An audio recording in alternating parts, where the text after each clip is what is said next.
Como você viu, né, pessoal, o vídeo cortou subitamente. Então esse daqui é o mesmo vídeo, é a extensão do outro vídeo. Não é que é um outro vídeo não, tá? É o mesmo vídeo, é apenas a extensão daquele vídeo anterior. Bom, eu vou então concluir a ideia que eu estava mencionando sobre a questão de os devas serem altruístas, ok? Para finalizar, não é, para finalizar o pensamento, a ideia da explicação de como os Vedas chegam através dos devas, eu vou mencionar uma coisa que eu já havia mencionado anteriormente, não é? Assim, sutilmente, eu já havia mencionado isso, mas eu vou novamente mencionar. Tá? Existe duas maneiras de interação entre devas e seres humanos. Tanto pode ser direta quanto indiretamente. Nos parece que no passado remoto essa interação era muito mais intensa, muito mais direta. Por quê? O nativo local, na época, ele era um ser humano mais simples. Então era menos, talvez menos arriscado, ou menos perigoso, ou houvesse uma necessidade maior de uma interação mais direta, mais objetiva. Agora, nos momentos atuais, essa interação é muito mais sutil. Eu vou explicar como, tá?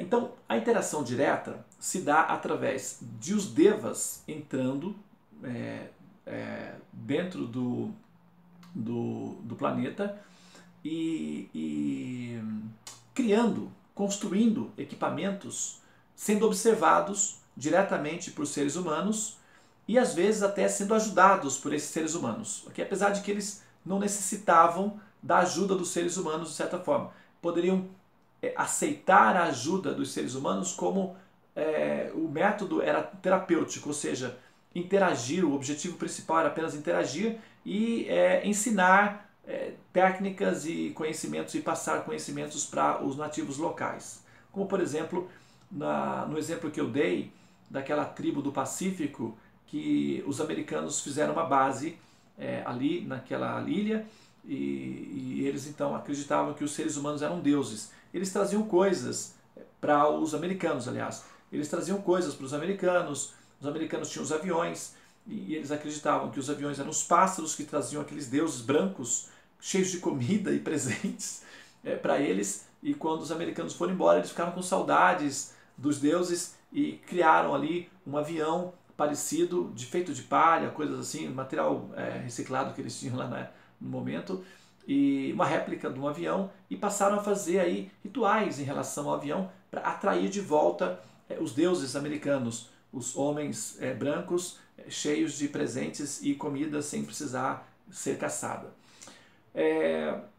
Então esse tipo de interação se deu também entre devas e seres humanos aí nas principais construções que nós vemos aí no mundo afora. Pirâmides do Egito, as pirâmides da América do Sul, da América Central, da China, do Japão, as que estão encobertas no mar hoje, e, enfim, e por aí vai. Tá? Agora, essa é uma forma de interferir diretamente no ecossistema, construindo, criando estruturas físicas visíveis que ficaram aí como fósseis e que nós agora podemos utilizar como material didático para rastrear essa interferência no passado, ok? Essa era uma forma de interferir no passado. Inclusive os desenhos que, bom, eu não vou entrar muito nesses detalhes, tem vários documentários aqui embaixo, você pode explorar os documentários da History Channel que sugerem essa concepção de interferência de seres que vieram de fora com os seres humanos. Okay? Aí você pode aproveitar a descrição, tem a descrição nesse bloco e tem também uma playlist exclusiva só de vídeos relacionados com o tema que eu estou abordando aqui nessa série, tá bom? Considerações metafísicas, desculpa.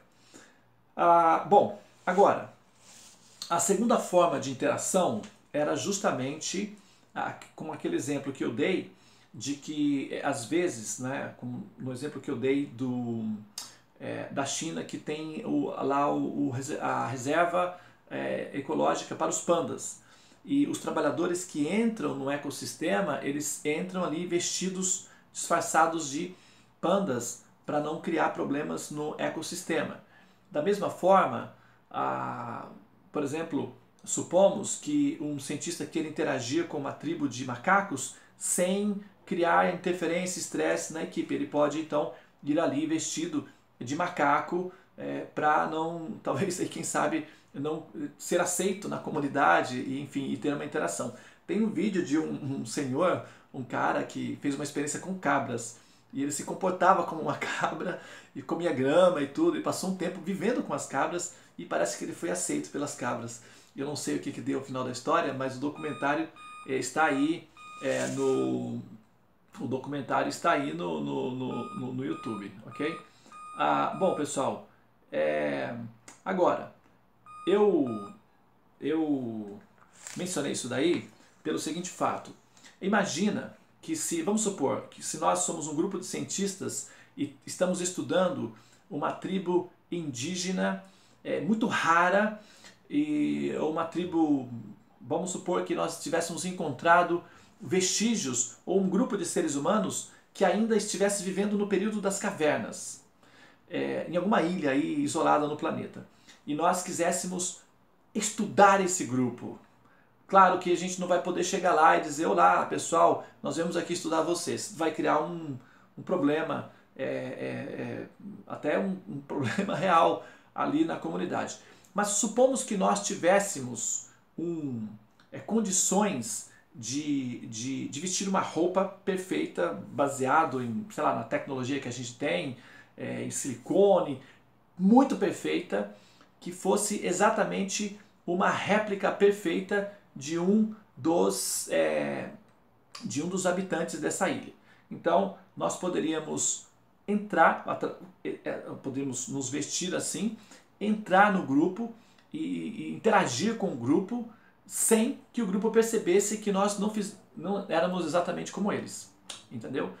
Então, agora, esse tipo de técnica, se nós tivéssemos essa técnica, ou pelo menos supomos que nós tivéssemos uma roupa perfeita de gorila, que nos fizesse ser muito semelhantes e pudéssemos entrar numa comunidade de primatas e conviver com eles ali como se fosse um deles, sem que eles percebessem que nós não fôssemos um deles. Seria muito interessante, né? Se tivéssemos esse recurso, como cientistas, acredito que nós certamente utilizaríamos o recurso. Bom, acontece que os devas possuem esse recurso, tá? E esse recurso que os devas possuem, nos Vedas, é chamado o recurso Avatar, ok? Eles assumem uma forma humana, entram na comunidade humana, se comportam em um certo nível como seres humanos, mas demonstram uma capacidade de raciocínio e de percepção que não é exatamente do mesmo nível humano. E aí nós os chamamos de gênios, ok?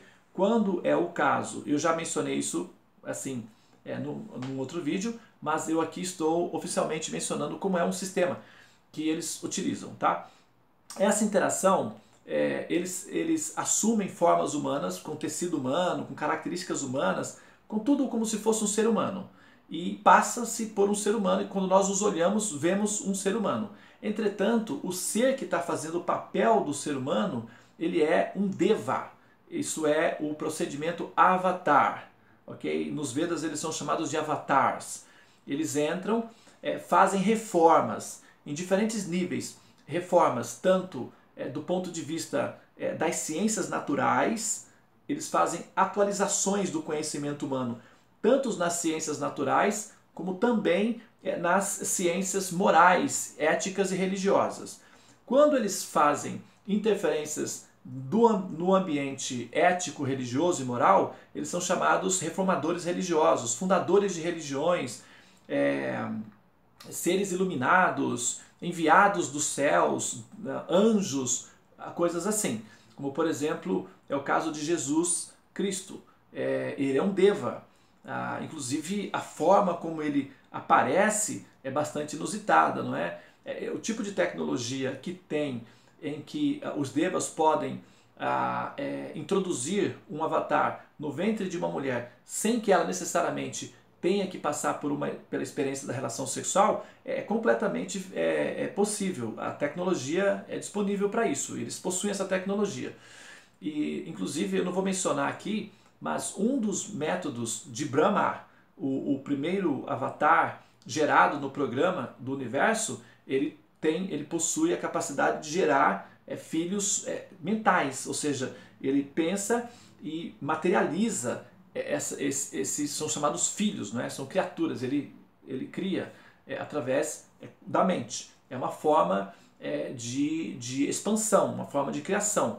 Os chamados Prajapatis, que são dentro dos Vedas conhecidos como os progenitores da humanidade, também tinham essa capacidade. Eles não tinham necessariamente que ter relações sexuais para gerar criaturas. Eles podiam fazer isso com outros métodos também. Poderiam utilizar a relação sexual, mas também poderiam usar outros métodos.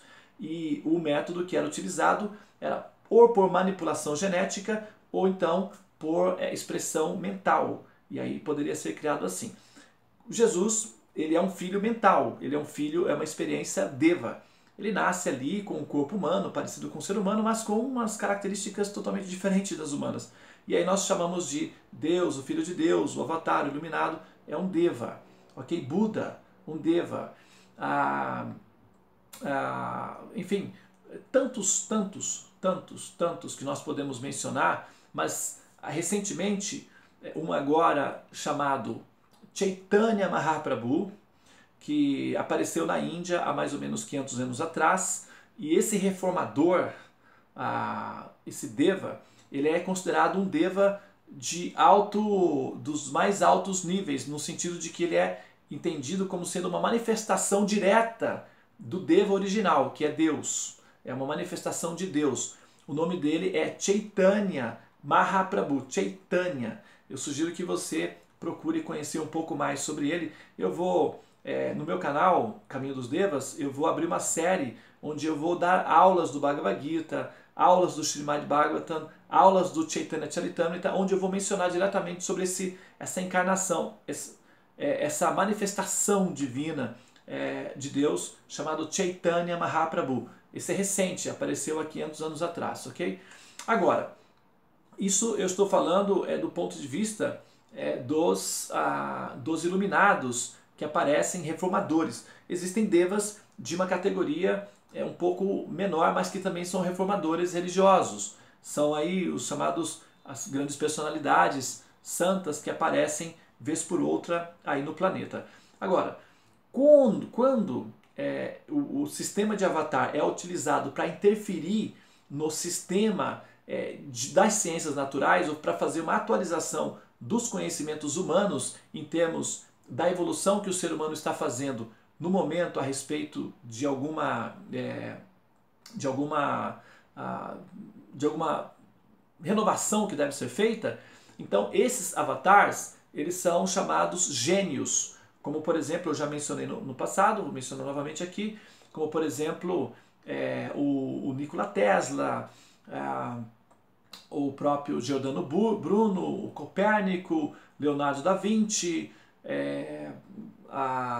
quem mais?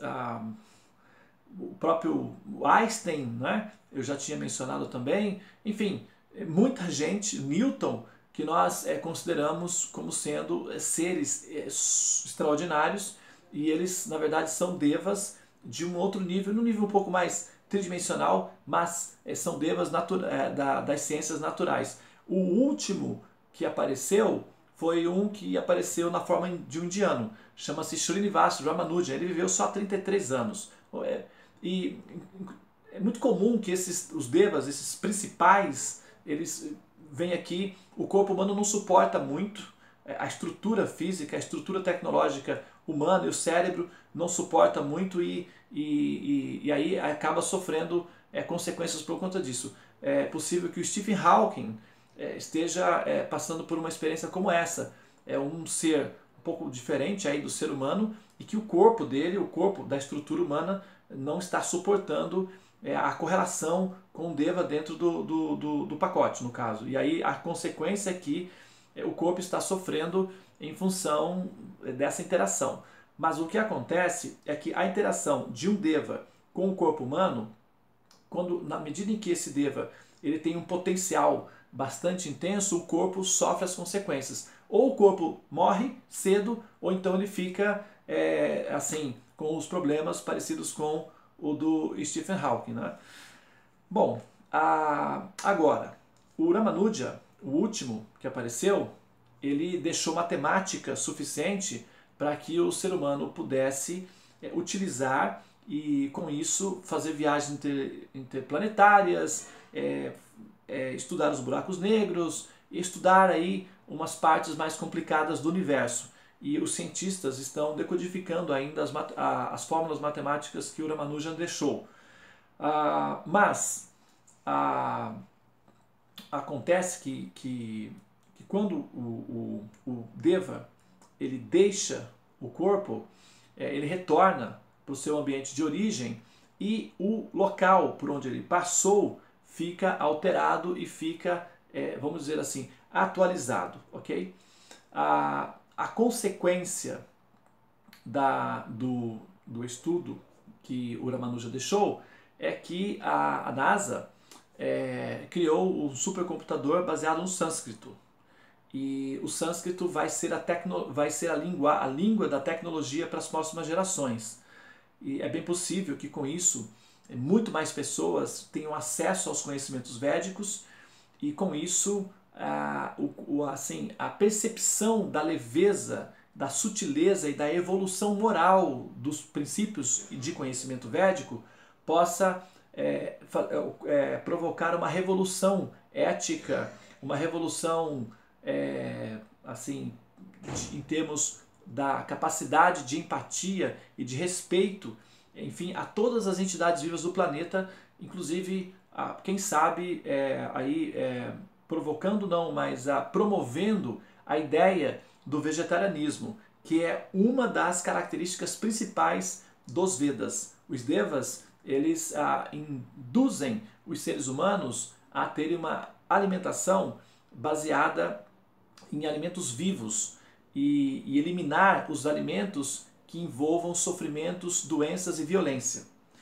Assim, o vegetarianismo é uma das contribuições que os Devas e os Vedas vão oferecer para a humanidade, o que vai aliviar bastante o nível de destruição do planeta e o nível de compaixão do ser humano, não apenas com o ser humano, mas incluir a compaixão que o ser humano é capaz de ter também com relação aos outros animais e abandonar o hábito de explorá-los, torturá-los, matá-los e finalmente devorá-los, que é o ápice da capacidade que o ser tem de ser cruel com outro ser, controlá-lo, escravizá-lo, torturá-lo, matá-lo e devorá-lo. Quando um ser humano faz isso com outro ser humano, ele é considerado um psicopata.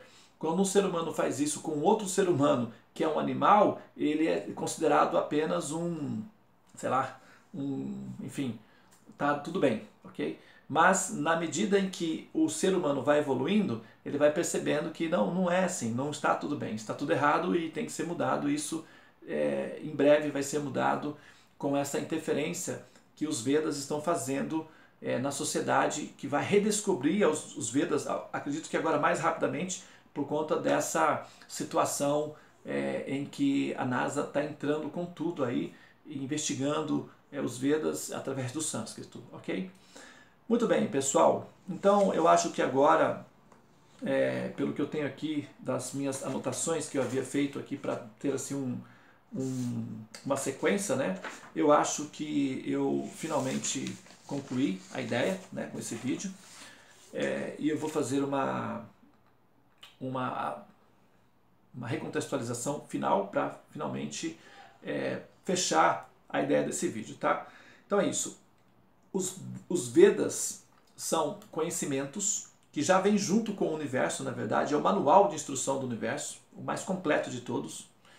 Existem outros, mas não são tão completos. Os Vedas são o manual mais completo, pelo menos presentes nesse planeta. Os Vedas são trazidos pelos Devas. Os Devas vêm de regiões distantes do sistema solar. Para eles não é dificuldade nenhuma, eles têm tecnologia para isso. Entram em contato com os seres humanos de duas formas, direta e indiretamente, através de recursos como encarnando como avatars ou então como os rishis. Quando eles são avatars, eles são grandes seres iluminados. Quando eles são mestres muito famosos, muito importantes, influentes, eles são chamados rishis, ok? Tem o avatar e tem o rishi. O rishi é o sábio, como por exemplo Confúcio, Gandhi, Vivekananda, no Brasil talvez o Ivo Pitangui, enfim, personalidades assim dessa natureza, tá bom? O Martin Luther King e por aí vai. Esses são sábios, são pessoas sábias, são chamados rishis. E o objetivo dos Vedas é auxiliar o ser humano para que ele se organize social, política e espiritualmente, tá? Para finalizar, eu vou fazer uma menção aqui de uma coisa que eu não havia mencionado e vou então finalmente encerrar o vídeo, tá? Atualmente, a maneira como os Devas, a técnica que os Devas se utilizam para estimular o cérebro, o processador humano, é deixando mandalas impressas em diferentes áreas. Antes eles deixavam coisas nas pedras para durar. Como o ser humano agora tem como já registrar isso através de equipamentos digitais, como fotografias e vídeos, então não é necessário mais desenhar nas pedras. Então eles fazem nos campos de trigo. Eles imprimem à distância, é uma impressão 3D, em 1 segundo é feita, por isso que é rápido. São chamados aqueles crop circles, ou os agroglifos.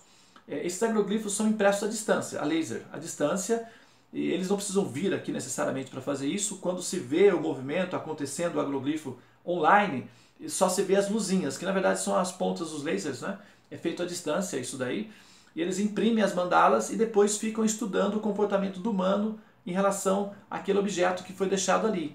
E aí eles também conseguem com isso registrar a evolução do cérebro humano, como é que o ser humano consegue decifrar o código que eles estão deixando. É como se fosse um quebra-cabeça. E com isso é um exercício terapêutico que vai fazendo com que o nativo local, o ser humano, comece a já verificar que já existe aí uma intenção real de um primeiro contato em termos de comunicação. Por isso, as mandalas são uma forma de signos, em que, como nós, seres humanos, ensinamos os macacos a conversar através de línguas de sinais, os Devas estão começando os primeiros contatos com os seres humanos através desses signos que são os agroglifos, ou chamados crop circles. E aí eu vou deixar alguns vídeos também disponíveis aqui para você ver. É a técnica atual que os Devas se utilizam para estudar o comportamento humano e o nível do desenvolvimento do processador humano, que é o cérebro. Ok, pessoal? Muito bem, então eu vou ficando por aqui. Muito obrigado pela sua atenção. Eu espero que você tenha aproveitado bem esse bloco, que é como os Devas chegaram. E qualquer dúvida que você tenha, por favor, pode mandar para mim diretamente no meu e-mail, o devadevananda2@gmail.com, ou então você pode escrever aí embaixo aí, nos comentários, que eu vou verificar e te dou uma resposta, ok? Muito obrigado, Hare Krishna, Namastê, e vamos continuar, porque daqui para frente a gente vai falar já da solução védica. Aqui nós só falamos o que são os Vedas, quem são os Devas e como os Vedas chegaram através dos Devas. Agora nós vamos falar sobre qual é a solução dos Vedas dada pelos Devas para que o ser humano possa compreender o motivo da sua existência e o motivo da existência do universo e como é que o programador Vishnu ou Deus está envolvido com tudo isso, ok? Então vamos lá.